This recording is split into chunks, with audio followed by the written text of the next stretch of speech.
another week, so you know what that means? Another Bethesda screw-up, and you're not going to believe... Wait, this one's about Blizzard? Hallelujah, hallelujah, hallelujah, hallelujah, hallelujah. No, seriously, I don't get like the big dramatic overreaction a lot of YouTubers have toward covering Bethesda's near constant stream of screw-ups. Now I get it if you're not like a news channel, then maybe it's just not as pleasant to have to go over the same topic over and over again. Because how many times can you honestly repeat, hey, it's another week, blah, blah, blah, Bethesda, blah, blah, blah, before you just get really just sick and tired of talking about the endless amount of backlash that they're getting in the... Let's be honest, man. If you think it's bad now, wait till the PvP revamp comes out. Look, you have an entire audience that is predicated on the ideal of enjoying a limited state PvP. Sure, it's not going to win you a wider audience, money, fame, attention, accolades, but let's be realistic, Bethesda. You're not going to get any of that anyway. Bethesda doesn't know how to make a compelling games as a service product, and to be fair, I don't think anyone really does. Ubisoft has the right idea, and their solution is to basically just keep doing what they know works, but they don't really seem to have any understanding of why it works from a psychological or monetization standpoint, just that right now it does work, and this will keep working right up until it doesn't, like forced multiplayer modes, or like loot boxes and microtransactions, or as economists have said, to the point where, like economists have said, that games as a service will eventually strangle the industry by forcing people and money into a few select products, thus depriving other products and new entries, other than the AA, and indie markets, of customers. Or alternatively, when loot boxes and microtransactions start getting regulated, as we now see legislation starting to crop up, as a newer, younger generation of politicians come into office that understand how gaming works and are starting to apply the same laws that regulate other industries to gaming itself.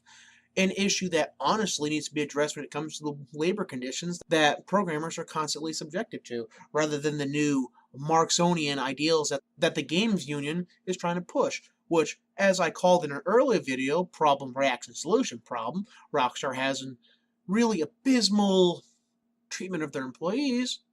Solution, we need a games union, which in truth is actually a solution, because collective organization is one way to counteract the power that is wielded by those that actually own the business.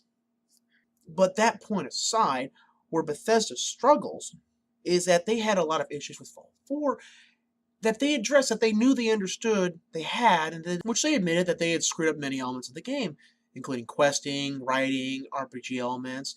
The massive lore inconsistency was just atrocious. But instead of actually fixing all that, they just doubled down everything for Fallout 76. While on top of that, presenting a game that's a really bad games of service product, while also simultaneously destroying the lore. The lore is so bad, it's all basically FEV this, Enclave that, Surprise, Brotherhood, tons of genderfied predictive programming quests, and it's just boring and unpleasant to work with. And that's even before you get into the near constant slew of bugs, which if you're lucky you don't encounter, and them randomly banning you because their anti-cheat system data mined your computer and determined that you had a cheat program installed, or you're using mods that kind of look like a cheat program, so BAN! So when it comes to this PvP mode, the idea that you can take an already established base that is comfortably associated with an older mode of limited state PvP, and who have vehemently defended the fact that they want limited state PvP, who have gone after people who are used nukes, and then say, hey, we're going to introduce this more robust PvP mode, it's going to end in disaster. Either the mode works, which maybe might attract some newer customers, but while simultaneously you will also then alienate the older customers, which will then create a new kerfuffle, or it's half implemented in order not to alienate the original player base, but at the same time being still completely pointless to attracting the newer player base. And on top of that, we'll probably bring a ton of bugs because it's built on top of an engine that Bethesda itself admits is only good for creating landscapes. Which honestly, looking at Fallout 76, isn't much to behold. And when all this drama was going on with Bethesda, Blizzard had their own shit show going on. Now, this is great. This is priceless, really. Out of the blue, this player named Ellie emerges and abuses the ranking system in Overwatch to rise up massively in the ranks, popularity, while avoiding certain modes in order to not degrade their ranking, and while also refusing match requests from other players. So some players started asking some pretty obvious questions on Twitch, and well, not the sex pest, but people that legitimately had some curiosities about what's going on here. Like, for example, why do we never see her? How come she only plays certain modes at certain times? What was that when she said that her boyfriend plays for her? How did she get amazing all of a sudden? And, several other really good questions, which, let's be honest, if I suddenly climbed to the top 5 in Overwatch, everyone would be demanding to know. How come we don't see you? How come, how come you previously got your ass constantly kicked in multiplayer games because you don't play multiplayer games that much, and now all of a sudden you're the messiah of Overwatch? These are questions people would ask, and naturally we just assume that these are just good-natured questions because it's seeming kind of skeptical like it's a scam, but Twitch didn't see it that way. Twitch saw it as people being sexist and harassing him. So they opted to ban all the people asking questions, which, honestly, with the political ideology that they've been exhibiting lately, should really come as no surprise, because this is atypical of what historically happens with these people who have these politics. So, and it's really just going to be something you're going to continue to see. So if you're hoping this is a limited state issue, that it is going to go away, it's not. And on the topic of politics, which don't shoot the messenger, Twitter then jumped on and made it all about how this is how women are oppressed, despite statistics showing that men are harassed more. And even though everyone's rushing to defend her, this is still demonstrating that women are oppressed and that the Overwatch community is sexist and vile and just a horrible, atrocious group. The usual Twitter political rant. And this would have been the end of it. Well, not really, because people are unfairly banned for just asking questions.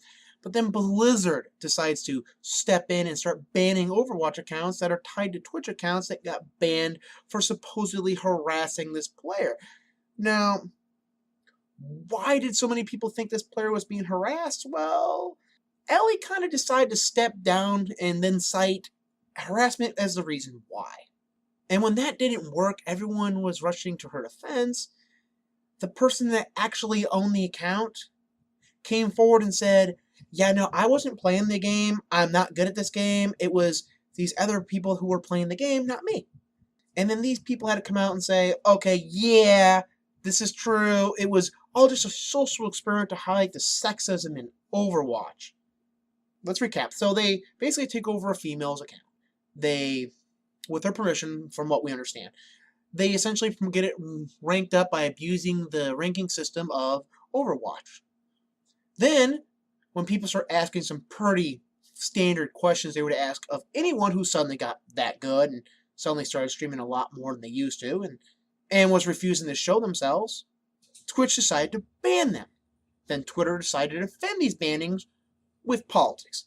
And then Blizzard decided to step in and start banning accounts of these people on top of it just to signal how virtuous they were. And then it all comes out that it was all a bunch of crock of bullshit and the people asking questions were very right to be doing so. Now, nothing's really going to happen to the players who conducted this experiment. They're using the right buzzwords to get their way out of a jail-free card, basically. But everyone in this situation is now pretty livid. The people on Twitter are livid because they claim that, basically they chose that hill to die on, and it basically revealed the exact opposite of what they were saying it was going to be, which then hurt their case immensely, and they're actually smart enough to actually figure that out, that they actually screwed themselves. Twitch is arguably upset because they were banning accounts for unjust reasons, and now everyone knows they were doing it, and there's no way to even argue around it. The esports people are now pretty irate over the whole situation because they claim it hurts women because now people are going to ask, are you real? Which, let's be honest, if you're in an esports team like Ellie was, you probably should be being asked, are you real? That should be like a requirement. Like, am I insane here? Am I insane for thinking that, honestly, if you are on a professional esports team, one of the credentials should be, you have to prove you're real? I mean, I don't know how someone who's not real would be able to get an esports team, and neither does Blizzard. So they've called in the team she was on to actually explain what the hell was going on, because they're not going to believe that no one knew about it. So now, while everyone else might leave those two alone that actually performed the stunt, Blizzard might have something else to say about this, but we really can't say until it actually happens. It's a beautiful saga overall that highlights the absolute insanity that politics and gaming has reached.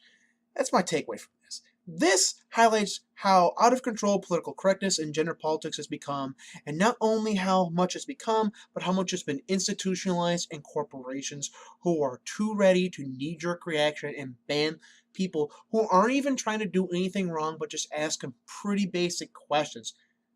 Like, I don't know what people think oppression is, but let me tell you this. When you are above scrutiny, when you are of such a protective class that no one can even question you, you are not oppressed in any sense of the word. You are the privileged class. You are the bourgeoisie you claim to fight. You are the oligarchs. Well, maybe not oligarchs, that might be a step above you, but the point being you are not being oppressed. And when people are silencing people for asking questions, this is trademark full censorship that we see in totalitarian regimes. And realistically, this is not going to go away in the industry until collectively we put a stop to it. And we start asking questions about the kind of people who have found their way into positions of power in these companies.